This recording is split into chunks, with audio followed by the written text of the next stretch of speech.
Welcome, everybody, to this week's edition of Tuesday at 2.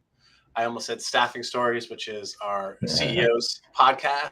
It's not this show because Tim put it in my head right beforehand. I'm your co-host, Rob Mann. With me, I have the impeccably dressed, as always, Mr. Tim Walker. Tim, how are you? Good. Middle of the afternoon. Got the caffeine, got the second burst of energy. I'm on zero caffeine, Tim. This is just how I wake up every day. That's impressive. I know. I apologize, and you're welcome all at the same time.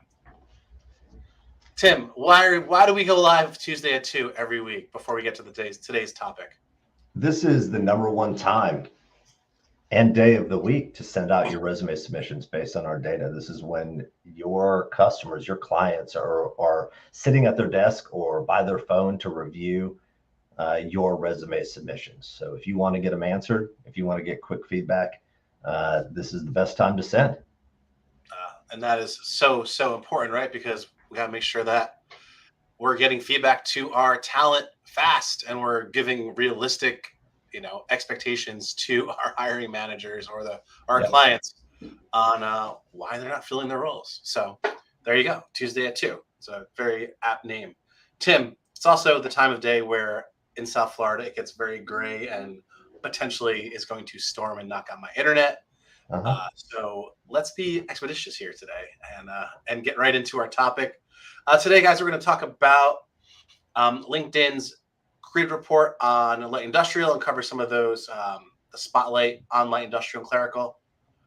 The link we'll actually share, I think we did share it, to this page, but it was a really great takeaway on what Bullhorn customers or anyone in the light industrial space who answered the survey is feeling, and pretty interesting stuff. And so why don't we just jump in and go right to this. I know we have slides on this website, Tim, so you tell me how you want to drive. You want to go website driven or slides driven? We're going to throw up the slides. There we go. So check out the comments here on the live stream for a link. So Bullhorn does this survey every year, right, where they survey a bunch of staffing companies and gain insights on the status of the industry. And I think there's some really interesting things in their breakdown specifically for light industrial.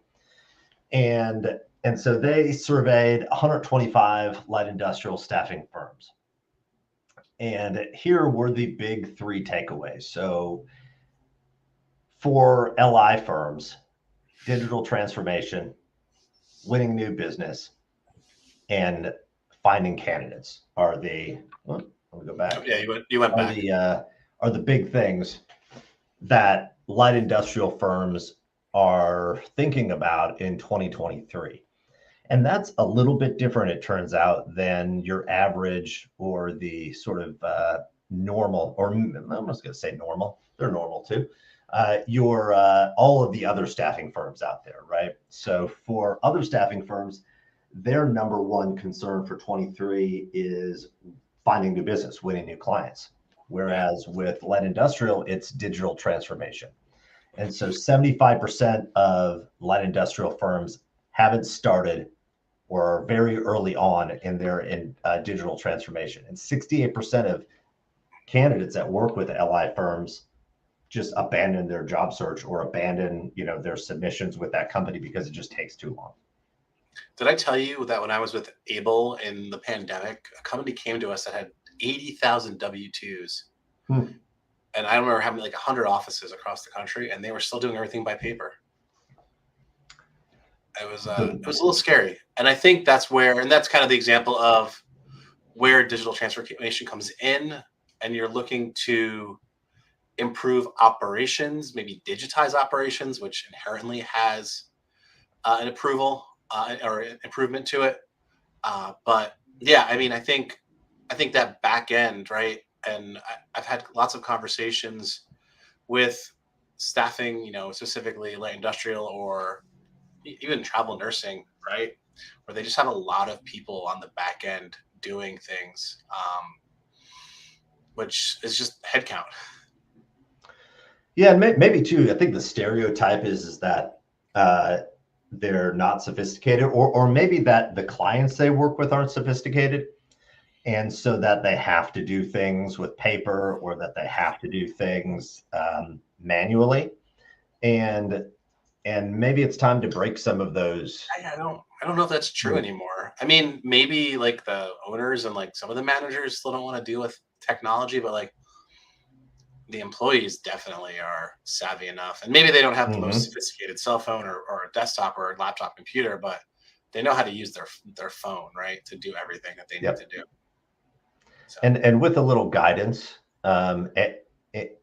these things that we're going to be talking about as far as a digital transformation, they're not impossible, it's a right? little They're small too not.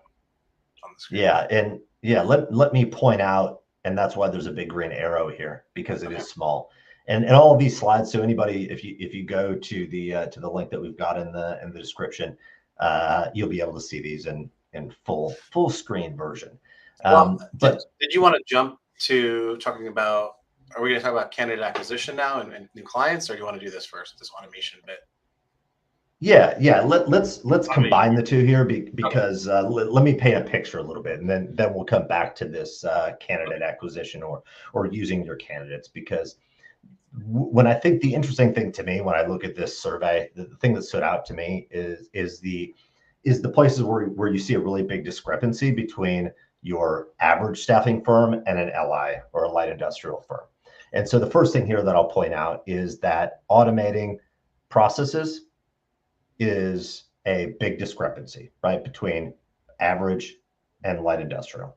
And then on the next slide here, another big discrepancy here Oh, yeah. is they feel like their top challenge is a tight talent pool, and there's I don't know maybe a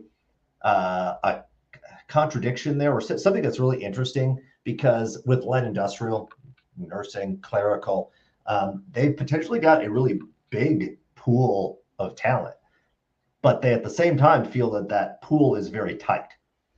And so that's as you look at this And kind survey of the here. supply and demand kind of effects on the market. Yeah, as you look at the survey, that's where the biggest gap between your average staffing firm and a light industrial or clerical firm is that they feel like they've got a really tight talent pool, whether that's a skill shortage um, or maybe a shrinking pool of talent. I don't know, but that's where they think the gap is. And as we talk about managing those talent pools, I thought about this meme, right? This just immediately came to me because I think there's a real opportunity to take the first thing that we're talking about here, which is their priority, which is automating, and the second thing here, which is their top challenge, and solve for both of these. So why don't we use automation to help manage and strengthen their talent pools? And that seems like a match made in heaven, potentially. Well, I think you, and I think I'm assuming that what you mean is by first using automation to help build and re-engage those talent pools, but more importantly, is not is having obviously a streamlined onboarding process, having a streamlined payroll process, which is part of the digital transformation push for automation. But if you think about, you know, maybe this is more for a general staffing firm, but in general, just staffing firms in general, right? Like getting people to work quickly. So if you get good talent in and you don't have a place to put them, that is also a friction point for your tight talent pool issue, right? Am I wrong in thinking like, hey, Mhm. this all could be a lot easier if you could get that talent in front of more people who need it Yep. faster and more efficiently than you just having that talent and like I think I wrote a post about this the other day. It's like you don't want your ATS to be where talent goes to die. I mean, like it's just sitting in there, fully ready to go, and you don't have the don't know where, or you don't have the conversations going, or the relationships being built of places to deliver. You know, obviously, work for that employee, that candidate, that talent, which is super important, but also providing those hours and that work for that customer who obviously has the demand. So Yeah, there's two options, right? You can, if you have a concern about your talent pool, you can go and try to find new talent to fill the pool, or you can Costs get money. exactly, and that's a finite resource, right? Or you can try to nurture and redeploy and develop the talent that you have in your current pool to get more out of them, I guess. And, Yeah, and and I think this is Bullhorn's connected recruiting strategy, right? Where you have that flywheel that they're talking about and these moments that matter to create that. But I do think that you have to tie in the contact and the people that you're working with at the companies into that automation process and make sure that they are getting talent quickly, whether it's perfect or if it's close, or but most importantly, like, hey, these guys are ready to work. We got to get them in front of everyone that needs somebody, or even Mhm. if we don't know if they need somebody, let's get them in front of them. Yeah, and if I could draw an analogy here, as I was thinking about this, Please draw an analogy. if paint a picture. If you think about your favorite, I don't know, whatever your hobby is, think about whatever industry out there that you buy from that runs a high volume of business. So likely these are going to be retail type businesses, Amazon, things like that. How do they manage high volume? How do those industries succeed? And the obvious answer there is self-service, right? You go to your website, their website, you see all of their products, and you buy them, and then they've got processes that work in the background. I don't need to explain online shopping, right? That automate that process and get that product to you How much quickly, online right? shopping do you do, Tim? Not a lot, but I think about it a lot. I think about it a lot because I think we don't think about it, and that's the thing is Have we that it told seems to Mrs. just Walker how much you think about online shopping? she would probably take advantage of that And and should I tell her when I see her next? no, it's magic, and that's because it's a finely tuned system. I think, and I'm Yeah. not trying to make too fine a point about that, but I think that I think your thinking is correct, and I think that there are a lot of firms who are taking this thought process, right? Of like, hey, we need to get this process nailed down on at least on the operational end of it, right? Like, let's make you better operationally. Um, yeah. but we're saying that I think there's a spot. I mean, I think, well, personally, I think I'm saying, I don't know if you're saying this at the moment, but like I'm saying that there is self service on both ends Yep. potentially. Yeah, and when we talk about placing talent, and if you want to have a mindset, online shopping mindset, or a high volume mindset, if you've got a bunch of talent and you need to place them, or you've got this talent pool and you want to utilize them, um, we can take a page from Amazon's playbook, right, and talk about how can we allow our clients or our prospects to have more self-service options? How can we use email marketing? How can we use AI or machine learning to maybe put candidates in front of them? How can we use Bullhorn automation, for example, to redeploy talent that we have to make it more efficient and work in the background? Um, and I think those are big questions that potentially have some really interesting solutions. Yeah, I definitely agree.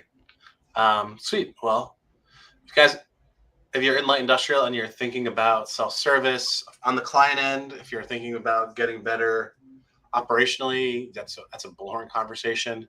But if you want to get that talent in front of more of your clients because you've got a lot going on the candidate engagement side, love to chat with you. And Tim, we did this in 15 minutes, so we're good. And now we can go find Miss Walker and tell her about your online shopping habit. That's right. Gotta get some diapers. Gotta buy some I'm diapers. really, really excited when I see her to tell her that you think about online shopping a lot. It's just this, All right. the reaction will be fantastic. So anyway, When people think of me, they think of online shopping. That's well, that's that's the the first thing thing. that comes in.